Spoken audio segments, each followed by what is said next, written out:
we need to obey the international laws. So it comes down to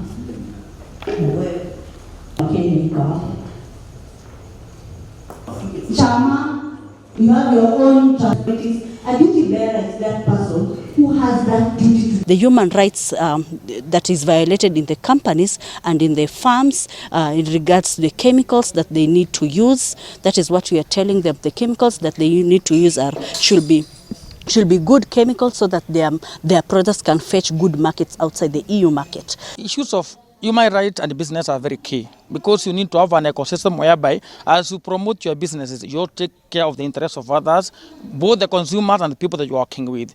To us, this is a very important event today that our people are exposed to what they're supposed to do rightfully so that they can also have a sustainable business. Because today,